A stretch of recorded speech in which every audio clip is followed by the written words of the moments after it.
अक्सर लोगों को शादी के बाद 1 या 2 ही साल में बच्चा हो जाता है, लेकिन मेरी शादी को 7 साल हो गए थे और मुझे अभी तक बच्चे की खुशी नहीं मिली थी। ऐसा नहीं है कि मैंने इलाज नहीं किया, इसके लिए कोशिश नहीं की। शहर का या दूर दराज का कोई भी डॉक्टर, वेद हकीम ऐसा नहीं था जिसे मैंने ना दिखाया हो। जिसने जहाँ बताया वहाँ जाकर मैंने इलाज किया। जिसने जैसा बताया मैंने वैसा ही किया। मैंने हर कोशिश की, लेकिन फिर भी कुछ हासिल नहीं हुआ। घरेलू टोटके से लेकर बड़े से बड़ा अस्पताल, एक एक करके सब कुछ ट्राई किया, लेकिन उसके बाद भी मुझे निराशा ही हाथ लगी। हर एक अस्पताल का चक्कर काटा। किसी ने मजार बताया, वहाँ गई। किसी ने दरगाह बताया तो मैं वहाँ गई। किसी ने मंदिर कहा तो मैं मंदिर गई, लेकिन फिर भी मुझे बच्चे की खुशी नहीं मिली। बच्चे के लिए मैं कुछ भी करने को तैयार थी, किसी बात की कोई कमी नहीं थी। सब यही कहते थे कि जब ऊपर वाले का हुक्म होगा तो बच्चा हो जाएगा, लेकिन अभी तक हमें बच्चे की खुशी नहीं मिली। मेरे घर में सास ससुर कोई भी नहीं था। मेरा बस एक पति था और एक छोटा देवर था। देवर भी अपनी पढ़ाई पूरी करने के लिए बाहर शहर में रहता था और कभी कभी वह घर पर आता था। इसलिए ससुराल में तो मुझे ताने नहीं सुनने को मिलते थे, लेकिन फिर भी बच्चा तो सबको ही चाहिए होता है, क्योंकि दुनिया में बांझ औरतों को अच्छा नहीं समझा जाता। और इस बात का अंदाज़ा मुझे गुजरे 7 सालों में बहुत अच्छे से हो गया था। एक रोज़ मेरा पति जब काम से घर आया, वह काफ़ी खुश दिखाई दे रहा था। आते ही सीधा कमरे में गया और अलमारी में कुछ ढूंढने लगा। मैंने पूछने की कोशिश की तो मुझे कहने लगा कि सबके सोने के बाद मैं तुम्हें एक ऐसी चीज़ दिखाऊंगा जिसे देखकर तुम बहुत खुश हो जाऊंगी। उस दिन क्योंकि घर में कोई मेहमान भी थे, क्योंकि मेरा देवर अपनी पढ़ाई पूरी करके घर आ चुका था, और उसी खुशी में हमने घर में एक छोटा सा प्रोग्राम रखा था और सारे मेहमान इसलिए हमारे घर पर आए हुए थे।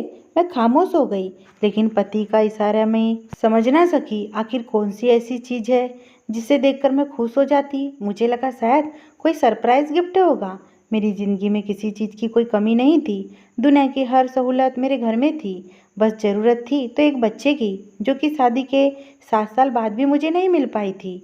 डॉक्टर हमेशा एक ही बात कहते थे, ऊपर वाले की तरफ से देर है। इस वजह से पति भी काफ़ी परेशान रहता था। मगर आज उन्हें खुश देखकर मुझे बहुत हैरानी हुई, क्योंकि आज उनके चेहरे पर ऐसी खुशी थी जैसे उनको कोई बहुत बड़ी दौलत मिल गई हो। और यह तो मैं भी जानती थी कि मेरे और मेरे पति के लिए दौलत सिर्फ और सिर्फ एक बच्चा ही है। अब मैं सबके सोने का बेचैनी से इंतजार करने लगी। आखिर ऐसा भी मेरे पति मुझे क्या दिखाना चाहता है।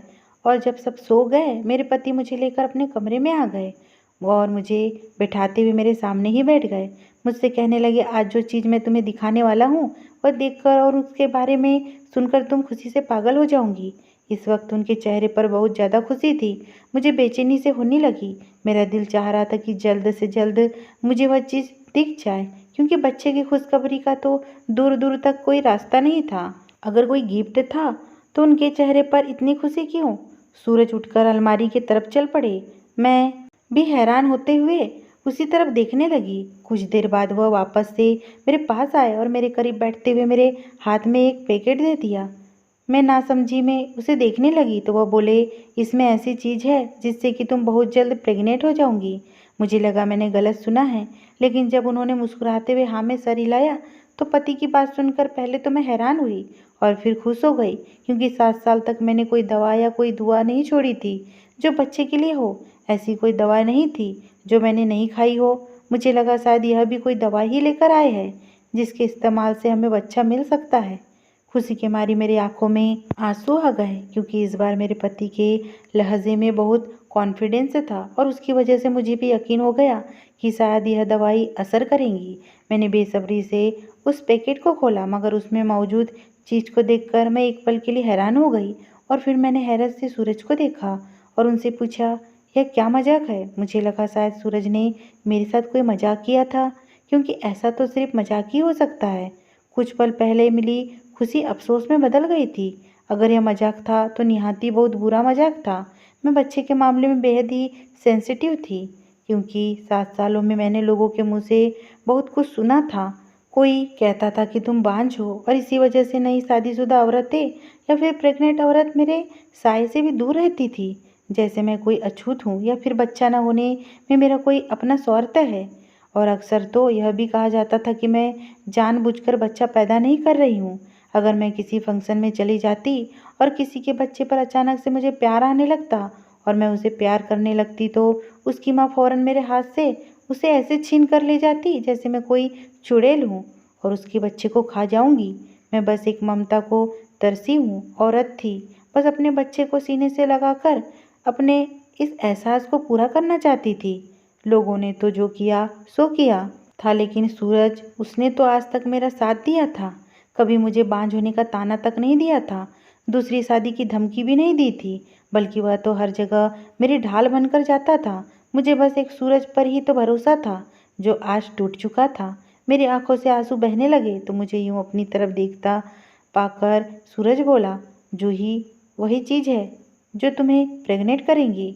मैंने एक बार फिर उस पैकेट में रखे हुए कपड़े पर ध्यान दिया और उसे खोलकर देखने लगी। वह काले रंग का एक कपड़ा था, उसके अलावा उस पैकेट में और कुछ भी नहीं था। मेरा दिल पूरी तरह से बुझ गया और मुझे लगा कि बस आज सूरज ने भी मर्द होने का सबूत दे दिया है। शायद ये भी मेरे बांझ होने का मजाक बना रहे हैं। सूरज ने मेरे हाथ से कपड़ा लेकर कहा कि ये वही चीज़ है जो तुम्हें प्रेग्नेंट कर सकती है। इसे एक खास तरीके से जड़ी बूटियों का रस डालकर तैयार किया गया है और अगर कोई भी बांझ औरत गीला करके अपने पेट पर रखकर सो जाए तो प्रेग्नेंट हो जाती है। बस तुम इसे गीला करके रखो और खामोशी से लेट जाओ ताकि अपना असर दिखा सके। मैंने कहा, बस भी करो। अब सब लोगों ने अब तक क्या मेरा कम मजाक बनाया है था जो तुम अब मेरा मजाक बनाना चाहते हो। मेरी बात सुनकर वह कहने लगा कि मैं सच कह रहा हूँ, लेकिन सूरज की ऐसी बात का मुझे किसी भी तरीके से यकीन नहीं आ रहा था। आखिर कोई एक काला कपड़ा किसी औरत को प्रेग्नेंट कैसे कर सकता है कि मगर मैं अपने पति सूरज की मर्जी के आगे मजबूर थी, क्योंकि उनकी जीत थी। जहाँ इतना कुछ आजमाया, इतने डॉक्टर, हकीम, फकीर सबको आजमा कर देखा है। एक दफ़ा इस कपड़े को भी ट्राई करके देखना चाहिए। सूरज ने मुझे इस्तेमाल करने का तरीका बताया और हर हाल में करने को कहा। यह सुनकर मैं भी जल्दी से राजी हो गई। तभी सूरज की कॉल आई और वह फ़ोन पर बात करते हुए वहाँ से बाहर चले गए। मुझे तो 100% यकीन था कि मैं इस कपड़े से कभी भी प्रेग्नेंट नहीं हो सकती। आखिर मैं एक पढ़ी लिखी लड़की थी जिसका ऐसे फिजूल की बातों पर यकीन करना भी जहालत की निशानी था। मगर पति को नाराज़ नहीं करना चाहती थी, क्योंकि वही तो एक थे जो मेरे हर सुख दुख में साथी थे। वह नाराज़ हो जाते तो शायद इस दुनिया में मेरा जिंदा रहना भी मुश्किल हो जाता। इसलिए मैंने कपड़ा गीला किया और अपने पेट पर रख कर लेट गई। पहले तो मुझे ऐसा लगा कि कपड़ा मेरे अंदर धंसा जा रहा है, तो खौफ के मारे मुझे अजीब सा लगने लगा, कहीं सचमुच में इस कपड़े में कुछ खास तो नहीं है। लेकिन मुझे लगा कि मैं कुछ ज़्यादा ही सोच रही हूँ। यह सिर्फ एक कपड़ा ही तो है। लेकिन जल्द ही मेरा पूरा जिस्म पसीने से भीग गया। मुझे नींद आ रही थी और ना जाने कब मेरी आँख लग गई और मैं सो गई। सुबह जब आँख खुली तो मेरे पेट पर कपड़ा मौजूद नहीं था। मेरे पूरे जिस्म में अजीब सा दर्द हो रहा था। मेरा पूरा शरीर काँप रहा था। जब मैंने अपनी आंखों को पूरा खोलकर देखा तो सामने सोफे के पास मेरा 18 साल का देवर उसी कपड़े को हाथ में पकड़कर खड़ा था। मुझे जागता हुआ देखकर उसके चेहरे पर सिकन छा गई। फिर वह बोला, भाभी, मैं आपको जगाने ही आया था। भाई तो कब का ऑफिस जा चुके हैं। बाकी घर में जो मेहमान हैं वो भी उठ चुके हैं और आपका सब लोग इंतजार कर रहे हैं। वह घबराया हुआ लग रहा था। इससे पहले देवर कभी भी ऐसे मेरे कमरे में नहीं आया था। मैंने देवर की बात सुनी और फिर भारी कदमों से बाहर उठकर चली गई। मुझे अजीब सी बेचैनी ने जकड़ लिया था। किसी काम में दिल नहीं लग रहा था। बस हर वक्त सर भारी सा रहता। 2 दिन ही गुजरे थे कि मेरी तबीयत खराब होने लगी और फिर शाम को सूरज घर आए तो उनके साथ मैं डॉक्टर के पास चली गई। डॉक्टर ने मुझे एडमिट कर लिया। रात को मुझे नींद की दवाइयों की वजह से नींद में रखा गया। मेरे बहुत सारे टेस्ट भी कराए गए। हालांकि मैं कोई ऐसी बीमारी नहीं थी कि मुझे एडमिट करना पड़े। मुझे हैरानी तब हुई जब अगले रोज़ मेरी रिपोर्ट देखकर डॉक्टर ने मुस्कुराते हुए कहा, ऐसी हालत में यह सब कुछ नॉर्मल है, आप माँ बनने वाली है। मुझे लगा शायद मैंने गलत सुना है।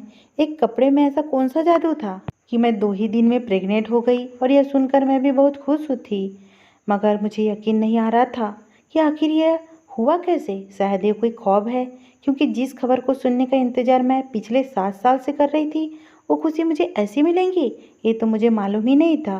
और इससे भी ज़्यादा हैरान करने वाली बात तो ये थी कि इन दिनों मेरे पति ने मुझे छुआ तक नहीं था, तो फिर मैं प्रेग्नेंट कैसे हुई।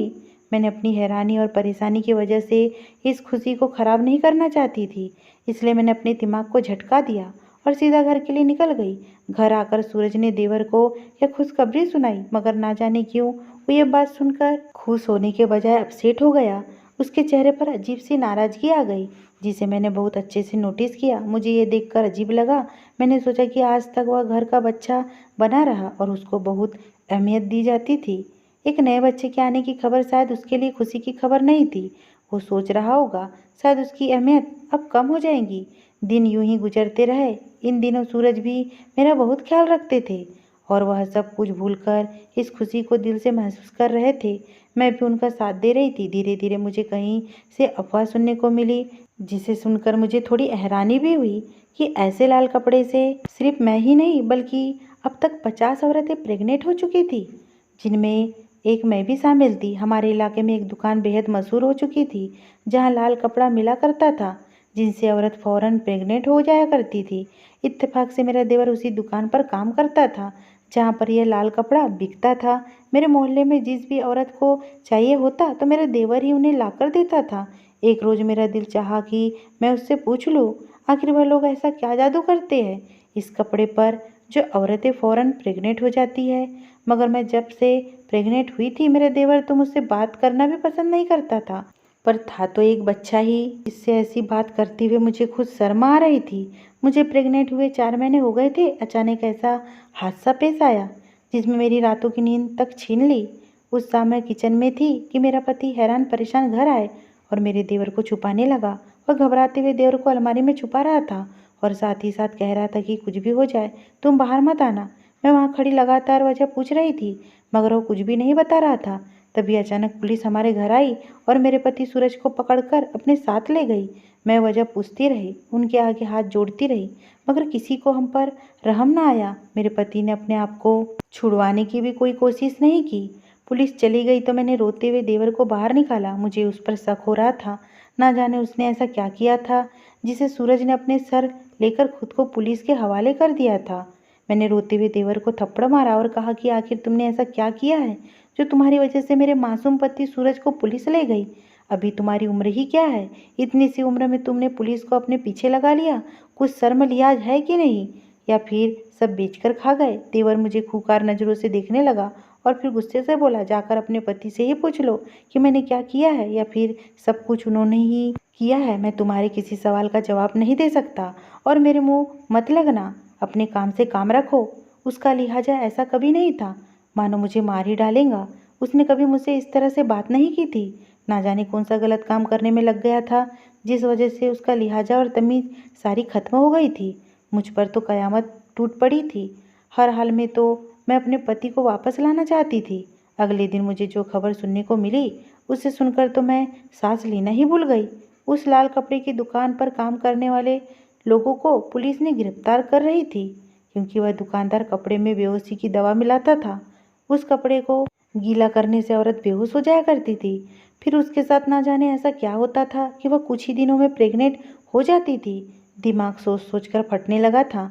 मुझे मेरे देवर पर शक हुआ। सूरज ने बताया था कि दुकान में पर सिर्फ 2 ही लोग काम करते थे, एक मालिक और दूसरा मेरा देवर, जिसे मैं मासूम बच्चा समझ रही थी। वो उन औरतों के साथ, इससे आगे सोचकर ही मेरी रूह काँप रही थी। मैं ज़मीन पर बैठकर रोने लगी कि देवर ने अगर कुछ किया था तो पुलिस सूरज को क्यों लेकर गई थी। मुझे कुछ समझ में नहीं आ रहा था कि किस तरह अपने पति को बेगुनाह साबित करूं। तभी दरवाज़ा खोलकर देवर घर के अंदर आया।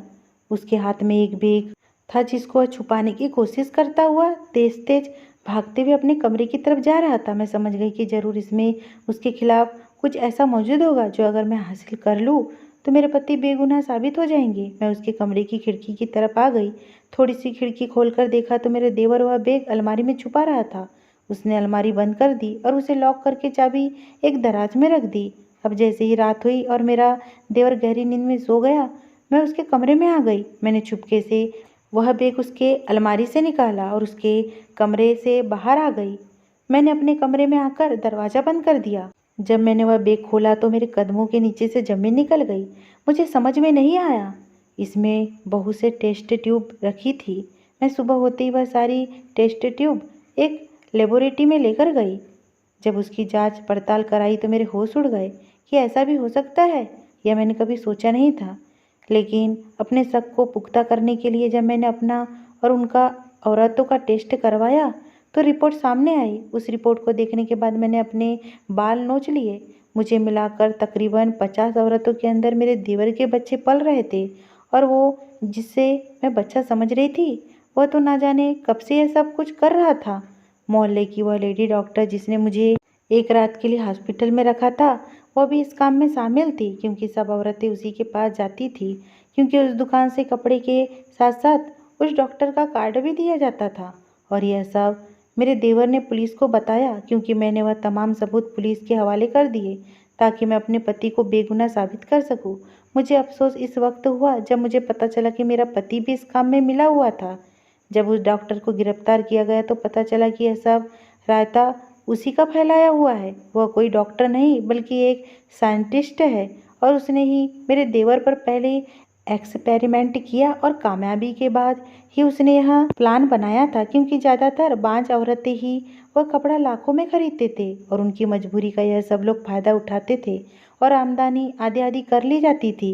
इनका तरीका ये था कि औरतों को कपड़े से बेहोश किया जाता था और ऐसी दवा उन्हें सुंघाई जाती जिनसे उन्हें चक्कर आते, तबीयत खराब होने लगती। ऐसी तमाम दवाई उस कपड़े पर लगाई जाती थी, और जो लेडी डॉक्टर के पास जाते तो वह एक रात में हॉस्पिटल में एडमिट करके टेस्ट ट्यूब बेबी का काम करती और अगली सुबह ही रिपोर्ट में वही दिखा देती कि आप प्रेग्नेंट हो चुकी है। हम बेवकूफ़ बच्चे को तरसी हुई औरतें इस कपड़े को करामाती कपड़ा समझ बैठी थी और खुद को बर्बाद कर लिया करती थी। और मुझे खुद पर भी गुस्सा आ रहा था कि इतनी पढ़ी लिखी होने के बावजूद मैं कैसे इन सब झांसों में आ गई थी। लेकिन सच कहते हैं, बच्चा देने का मामला सिर्फ ऊपर वाले के हाथ में ही होता है। अगर ये स्टोरी आपको पसंद आई हो दोस्तों, और चैनल पे नए हो तो प्लीज़ मेरे चैनल को सब्सक्राइब कीजिए, वीडियो को लाइक कीजिए।